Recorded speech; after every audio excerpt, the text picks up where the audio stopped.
99 TV నేను సుమా ముందుగా బులెటిన్లో హెడ్లైన్స్. కాంగ్రెస్ మేనిఫెస్టో విడుదల, ఉద్యోగం రైతుల రుణాలపైనే ఫోకస్.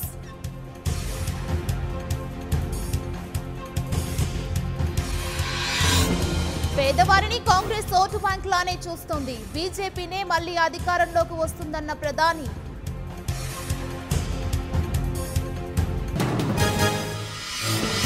రేపు కేరళకు రాహుల్, గురువారం ప్రియాంకతో కలిసి నామినేషన్.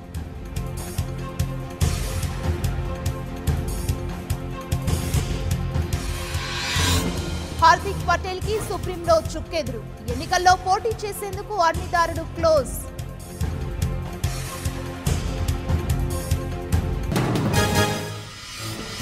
విశాఖలో పవన్ కళ్యాణ్ పర్యటన, ప్రచార సభలు రోడ్ షోలలో పాల్గొననున్న జనసేనాని.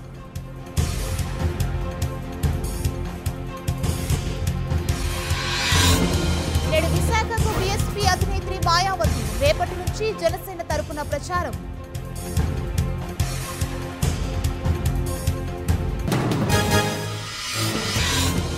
ఐదేళ్లలో గుంటూరుకు టీడీపీ చేసిందేమీ లేదు, అభివృద్ధి జనసేనతోనే సాధ్యమన్న తోట చంద్రశేఖర్.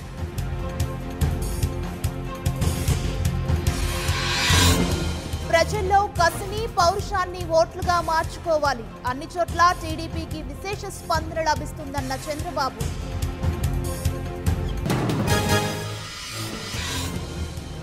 బీజేపీతోనే ధన కుల రాజకీయాలకు విముక్తి, ఎన్నికల్లో టీడీపీకి ప్రతిపక్ష హోదా కూడా రాదన్న జీవీఎల్. మోదీని కాలకేయుడితో పోల్చిన లోకేష్, ఆంధ్రులను చంద్రబాబు తలెత్తుకునేలా చేశారంటూ ట్వీట్.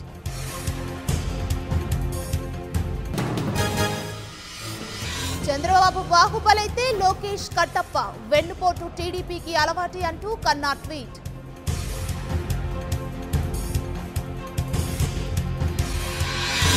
పోలవరంపై నోటికొచ్చినట్లు మాట్లాడితే ఊరుకోమన్న దేవినేని, ఏపీపై మోదీ విషం కక్కుతున్నారంటూ ఆగ్రహం.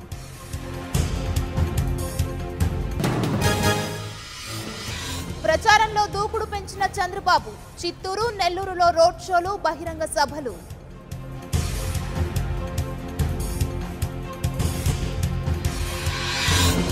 ఎన్నికల ప్రచారానికి నేడు జగన్ విరామం, జిల్లాల వారీగా సమీక్షలు.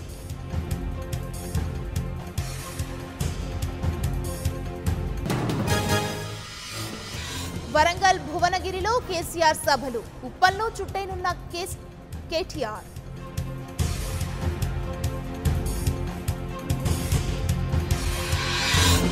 మహబూబాబాద్ కు రాజ్నాథ్, విశాఖకు పీయూష్, అగ్రనేతల్ని రంగంలోకి దింపిన బీజేపీ.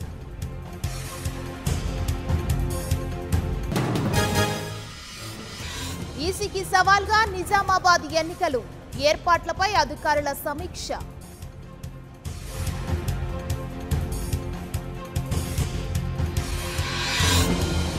రాజ్యవర్ధన్ కి పోటీగా ఒలింపియన్, జైపూర్లో కృష్ణా పునియాను బరిలోకి దించిన కాంగ్రెస్.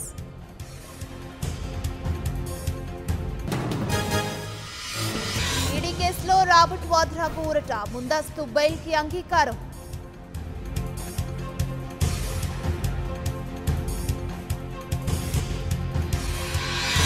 చిత్తూరు జిల్లా ముంగిలిపట్టులో ఉద్రిక్తత, వైసీపీ టీడీపీ వర్గీయుల మధ్య ఘర్షణ.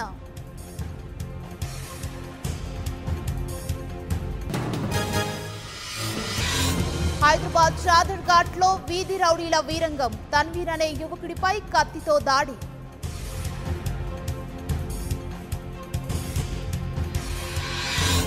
స్వీయ రక్షణ కోసం ఎలాంటి యుద్ధ విమానమైనా వాడుకోవచ్చు, F-16 ఫైటర్ పై మాట మార్చిన పాకిస్తాన్.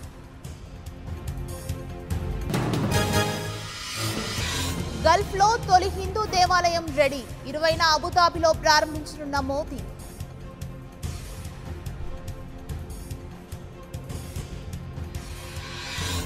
టెస్ట్ ర్యాంకింగ్స్ లో భారత్ హ్యాట్రిక్, వరుసగా 3వ ఏడాది కోహ్లీ సేన నంబర్ 1.